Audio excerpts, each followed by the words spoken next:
지금 앞에 말씀드렸던 거를 조금 더 이제 구체적으로 말씀을 좀 드리도록 할게요. 자, 1단계 기획 단계라고 그랬죠? 기획 단계라는 게 뭐냐면 쉽게 말해서 아이디어. 앞에서도 말씀을 드렸다시피 아이디어를 갖고 거기에 맞는 부지를 찾는 방법이 있고, 부지가 접수되면 그 부지에 가장 최유효 이용의 상품을 뽑아내는 게 있고, 그래서 두 가지가 있어요, 방향. 그런데 통상적으로 원래 이론적으로 보면은 아이디어를 갖고 거기에 대한 부지를 찾는 것이 이론적으로 맞아요. 하지만은 이거는 현실적으로는 사실 100개 중에 하나 있을까 말까 한 겁니다. 왜 그러면 그만큼 부지가 있지 않기 때문에. 특히 서울 같은 경우는 그런 부지, 저도 지금 20년째 부동산 하지만은 거의 못 찾습니다. 찾더라도 가격이 너무 비싸기 때문에 안 맞는 거죠. 그렇기 때문에 현실적으로 보면 반대로 토지가 접수되면 거기에 맞는 가장 최유용의 상품, 아이디어를 발굴해내는 것이 현실적이다라는 걸 다시 한번 말씀을 드립니다. 부동산 개발의 1단계는 상품에 대한 창출에서부터 한다. 상품. 그러니까 여기서 아까 얘기한 대로 뭐 아파트가 될 수도 있고 오피스텔이 될 수도 있고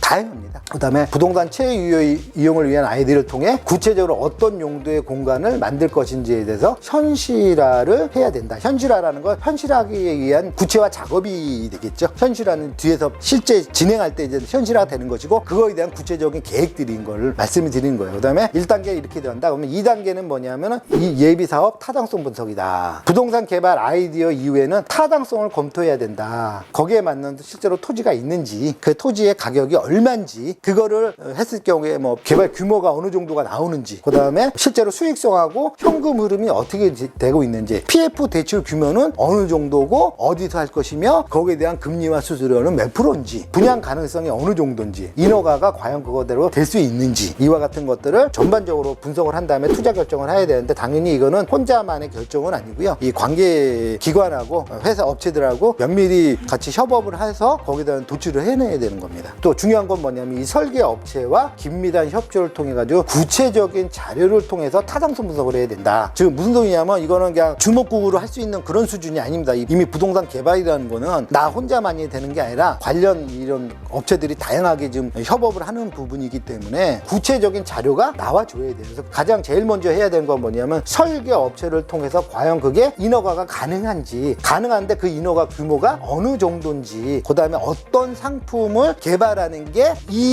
입지에서 가장 좋은 아이디어인지, 최유효이용이 되는지, 그리고 그거에 대한 가격이 얼마로 시장에서 형성되는지, 이 매매가가, 그 다음에 임대가가 어느 정도 형성되는지, 이런 것들을 다 검토를 해가지고 이것들이 바로 뭐에 묻어야 된다? 설계 업체와 긴밀한 협조를 통해서 설계로 나와줘야 돼요. 그래서 제가 이제 통상 해보면은 설계 업체를 선정을 하면은 전체적인 규모가 나오는데 사업을 진행하면 질수록 계속 변경이 돼요. 그래서 작게는 뭐 5-6번, 많게는 뭐 10몇 번씩 바뀝니다. 근데 어쩔 수가 없는 게 처음에 내가 생각했던 거랑 그 상품의 규모라든지 가격이라든지 형태라든지 이런 것들이 진행하면 할수록 이것이 조금씩 바뀌어요. 당연히 바뀌니까 설계업체의 협의를 통해 가지고 그걸 바꿔줘야 되는 부분이거든요. 심지어는 어떤 것이 있냐면은 오피스텔 같은 경우도 예전에는 원룸을 많이 했어요. 근데 요즘은 사실 원룸이 거의 안 됩니다. 왜냐면 원룸의 공급이 너무 과잉된 상태고, 최근에는 어떤 식으로 트렌드가 되냐면 이제 아파트의 형식으로 됩니다. 즉 오피스텔은 오피스텔이지만 투룸 이상의 오피스텔이 나와줘야 돼요. 네, 그러면 이제 최근에 현장 분위기는 주택이 부족하잖아요. 네, 공동주택이. 그러다 보니까 공동주택인데 아파트 같은 경우는 뭐 보통 시작해서 나중에 입주하려면 보통 빨라야 3-4년 이상이 걸리다 보니까 그런 거에 틈새 시장으로 이제 소위 말해서 오피스텔 투룸 구조가 가져야 되는데, 예전에는 원룸으로도 해결이 됐었어요. 근데 요즘은 이제 원룸이 너무 공급 과잉이 된 상태고, 그리고 소비자들이 이제 원룸은 더 이상 선호를 하지 않아요. 왜 그러면 너무 작기 때문에. 그래서 나온 게 이제 1.5룸이라는 게 나왔는데 요즘 1.5룸도 안 됩니다. 그래서 투룸 이상으로 돼서 전용 면적이 한 14에서 16평 정도 나와서 투룸 정도가 나와줘야지만 분양이 되는 그런 상황이에요. 그러다 보니까 같은 오피스텔 하더라도 원룸으로 진행했다, 1.5룸으로 진행했다, 다시 상황 보니까 투룸으로 진행한다. 그럼 이게 다 어떻게 되겠어요? 결국 설계로 다 바꿔줘야 돼요. 설계를 바꿨을 때 거기에 따른 규모라든지, 그 다음에 거기에 따른 주차 면적이라든지 이런 것들이 다 바뀌는 거예요. 그렇기 때문에 통상적으로 이제 설계업체하고는 되게 긴밀한 협조를 해야 됩니다. 근데 통상적으로 아무리 못 바꿔도 한 5-6번 정도는 바뀌고요, 많게는 10몇 번씩 바뀔 수가 있다. 그러면은 설계업체는 똑같은 가격 받는데 10몇 번 바꾸라고 그러면 사실 설계업체도 좋아하겠습니까? 한번 바뀌면은 그 사람들은 뭐 이틀 삼일씩 집에도 못 가고 밤새서 바꿔줘야 되는 입장이기 때문에, 그렇기 때문에 저항도 사실 생기거든요. 그걸 어떻게 또 잘 무마하고 또 이끌어 갈 수 있느냐가 또 결국 시행사의 능력입니다. 그런 것들이. 아무튼 기존의 설계업체를 한번 잘 잡으시면은 되면은 뭐 특별한 하자가 없는 이상 그냥 협업식으로 같이 가시면은 그런 것들에 대해서 많이 이해를 해줘요. 제가 아무튼 제일 중요한 거는 개발 사업에서는 설계업체를 좋은 설계업체, 능력 있는 설계업체, 그 다음에 같이 얘기가 잘 통하고 바꾸더라도 얼마든지 그거를 수용할 수 있는 그런 설계업체를 만나는 것도 개발 사업에서는 큰 복이다라고 말씀을 드립니다. 그 다음에 세 번째는 부지 매입 단계가 있죠. 실제로 진행하는 단계가 되는데 부지 매입을 해야죠. 그래서 예비 타당성 분석에 의해서 개발 사업의 실행이 가능하다라고 판단하면 그거에 대한 부지를 확보해야 된다, 매입해야 된다. 근데 이거는 이제 아이디어를 도출한 상태에서 부지를 매입하는 것이지만 통상적으로 현실에서는 어떻게 한다 그랬죠? 부지가 먼저 접수가 되면 그 부지에 어떤 상품을 앉혀가지고 가느냐가 되겠죠. 그래서 만약에 그게 가능하다라고 한다면 바로 그 부지를 모색할 필요가 없죠. 이미 접수가 된 거니까. 그래서 그걸 바로 계약을 성사시켜버리면 되는 겁니다. 그리고 두 번째 뭐냐면 만약에 내가 부동산을 보유하고 있는, 그러니까 보유하는 부동산을 개발하려는 경우도 있을 거란 말이에요. 특히 자산가 분들 같은 경우 아니면은 뭐 일반 회사 같은 경우에도 사업용 토지로 사용하려고 했는데 안 쓰고 있다든지 그럴 경우에는 어떻게 해야 되느냐, 부동산은 이미 확보가 된 상태이기 때문에 거기에 맞는 개발 사업이 적합한지 거기에 맞는 아이디어를 찾아내가지고 거기에서 관계기관과 협업해서 이게 가능한지 여부를 따지면 되는 거예요. 그래서 보유 부동산 같은 경우는 어떻게 보면은 편하지요. 그리고 일단 부동산을 보유하고 있다라는 건 기본적으로 이제 이코티를 어느 정도는 이제 안고 간다는 얘기거든요. 그래서 개발 사업하기에는 사실 더 유리한 측면이 있습니다. 다음 페이지로 넘어가면요.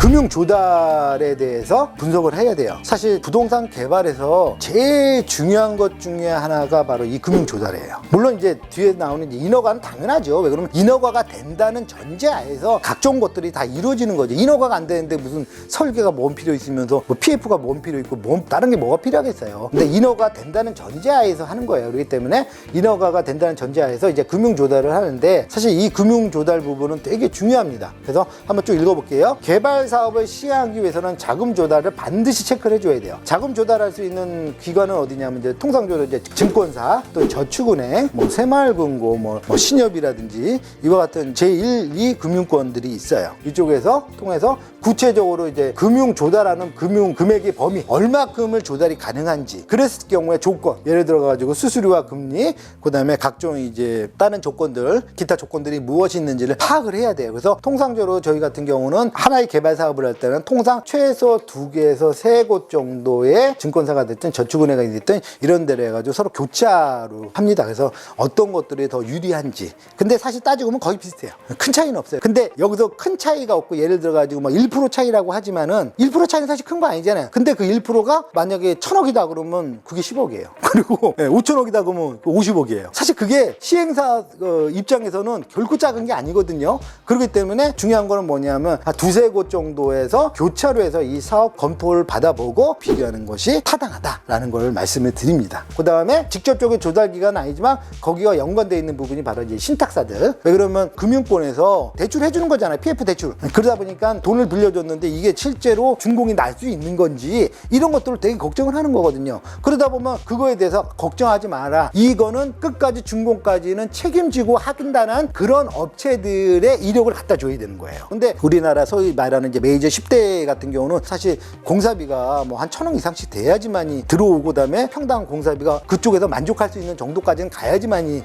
들어오는 구조거든요. 그러다 보니까 모든 개발 사업을 다 할 수가 없어요. 사이즈가 작다든지 그다음에 평당 가격을 크게 못 준다 그러면 결국 그 밑에 단계에 있는 A0라든지 아니면 뭐 트리플 B 플러스 이런 정도의 업체를 써야 되는데 그렇게 되게 되면 이제 금융권에서는 책임 준공 확약에 대해서 좀 불안해하는 경향들이 있습니다. 이제 그럴 경우에는 시공사만으로 책임 준공 확약이 어렵다라고 생각된다면 뒤에서 배우겠지만 이제 신탁사가 그거에 대해서 책준이라고 책임 준공이라는 확약 조건이 있어요. 그래서 그걸 이제 신탁사 책준이라고 하는데 그런 식으로 해서 신용 보강을 뭐 캡을 씌운다가 저희는 이제 표현을 하는데 그런 신용 보강을 해줄 수 있는 업체가 또 있어줘야 되는 거죠. 이게 과연 인허가나 이런 건 문제가 없고 좋아 다 되는데 그럼 분양이 어느 정도 될 거냐. 그래서 실제로 뭐 분양 대행사가 어느 업체가 붙을 것이냐. 그리고 이쪽에 커리어가 어느 정도냐. 이런 것들 더 따져봐요. 그래서 뭐 정 분양성이 확신이 안 쓴다. 그럼 뭐 MDM 무슨 뭐 분양평가 보고서를 갖고 오라든지 이와 같은 거를 금융기관에서는 조건을 내세우는 경우가 있거든요. 그래서 이 분양 대행사에서 구체적인 분양 전략이라든지 어느 정도까지 분양을 할 수 있는 커리어가 된다든지 그다음 이런 것들을 다 또 보여줘야 되는 겁니다. 그래서 금융조달이란 건 그냥 쉽게 말해서 돈을 빌리는 건데 돈을 빌리려면은 그만한 구체적인 자료들을 다 준비를 해야 돼요. 근데 통상적으로 이제 금융조달을 잘 못했던 일반 시행사 같은 경우는 이 부분 부분에 항상 잘 안 돼요. 왜 그러냐면 본인들은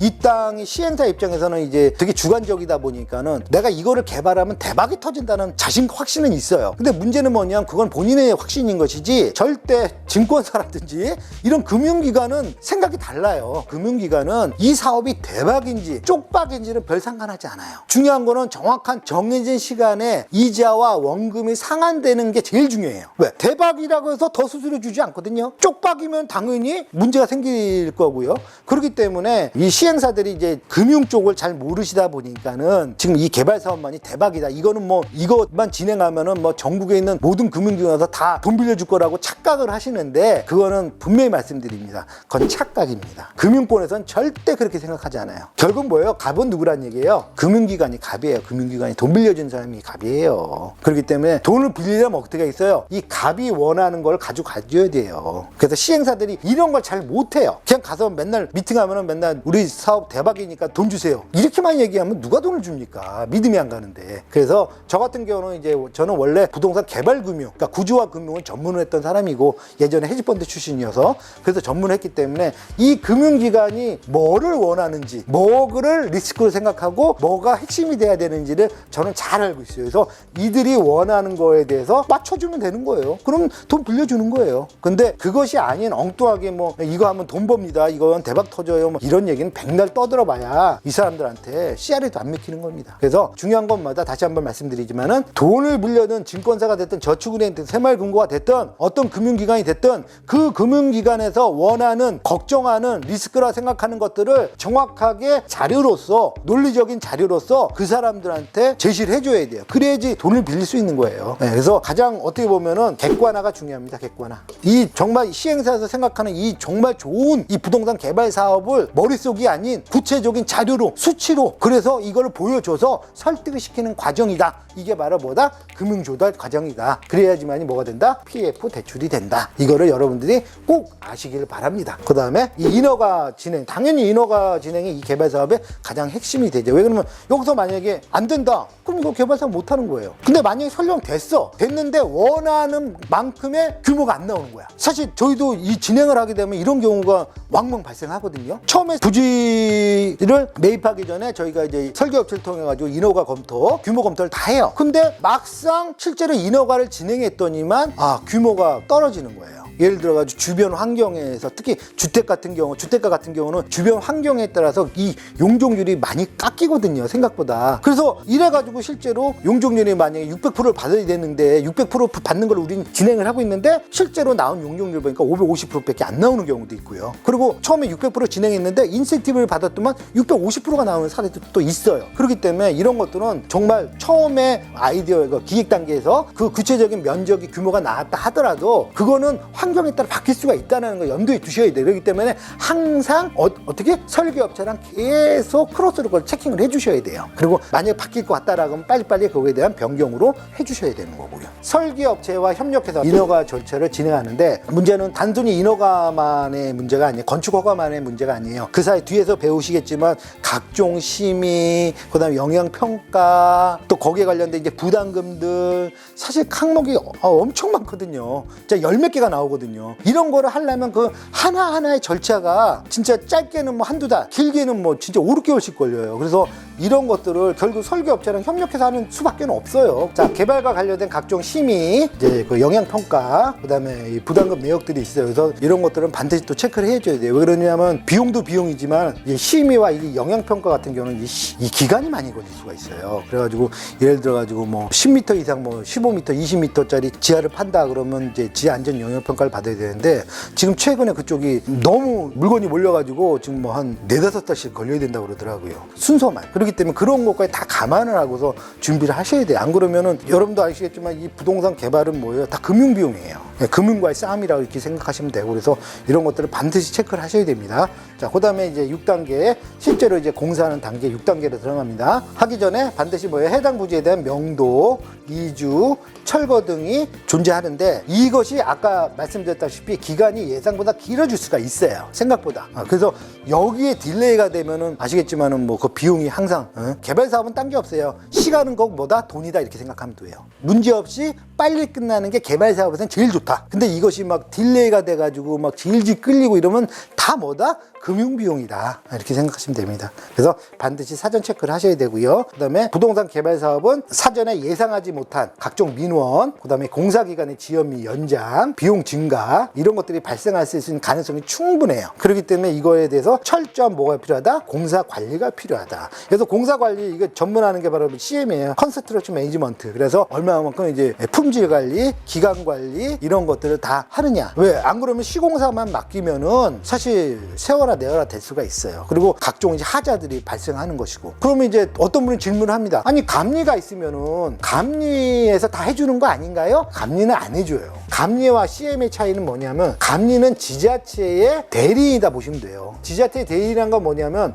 지자체에서 감리를 하는 그 회사를 지정합니다. 대부분 이제 건축사들을 지정을 하는데 이분들은 뭐냐면 딴 게 없어요. 인허가 받은 대로 실제로 공사가 되느냐 이것만 체크를 하는 거예요. 그래서 그게 감리인 거예요. 근데 문제는 뭐냐면 그 설계대로만 했는데 기간이 늘어져. 그 다음에 그대로 설계를 했는데 품질이 떨어져. 왜 그러면 같은 조명기구를 하더라도 그 조명기구만 해도 수백 개거든요. 근데 이 수백 개 중에서도 가격 차이가 심지어 제일 비싼 거와 제일 싼 거는 10배 이상의 차이 난단 말이에요. 그랬을 경우에 우리가 발주를 했을 때 우리는 중급으로 해서 중정도로 발주했는데 실제로 하품을 쓰는 경우들이 막 발생한단 말이에요. 근데 중품질, 하품질은 실제로 봐도 몰라요. 왜? 그게 그거기 때문에. 그래서 그런 경우들이 생깁니다. 그래서 이런 것들, 그래서 품질 관리, 공사 관리, 기간 관리, 원가 관리 이런 거를 하는 게 바로 CM이고 CM은 지자체랑 상관없는 바로 뭐예요? 시행사의 대행이다 이렇게 보시면 돼요. 그래서 이 감리는 의무감리입니다. 당연히 개발사업에 어느 정도 면적 이상 되면 의무적으로 지자체에서 감리를 지정하게 하는 것인데 그것만 갖고는 당연히 인허가 그것밖에는 안 되니 좀 더 구체적이고 디테일한 것들은 다 뭐라? CM으로 해서 그 시행사를 대행해서 관리를 해준다. 그게 바로 CM이다 이렇게 보시면 돼요. 그래서 통상적으로 보면 한 300억 이상, 300억에서 500억 이상 되는 개발사업은 대부분 다 이 CM이 붙어요. 왜? 그래야지 한 달이라도 더 땡겨줘야지 그 비용이 더 안 나가기 때문에. 그리고 그 정도의 원하는 품질이 나가고 하기 때문에. 그리고 그 다음에 각종 민원 같은 거 이런 거 대할 때도 CM이 현장 소장하고 같이 참여해가지고 원활하게 풀어주는 역할들을 하는 것이고요. 이 CM이 없으면은 소위 말 잘못하면 시공사한테 역전이 당할 수가 있습니다. 역전 당한다는 건 뭐냐면 잘못하면 시행권을 뺏길 수도 있어요. 그것이 자주는 아니지만 그런 일이 발생하기 때문에 어느 정도 규모 이상이 된다 그러면 당연히 CM은 붙어줘서 하는 게 유리하다라는 걸 말씀을 드립니다.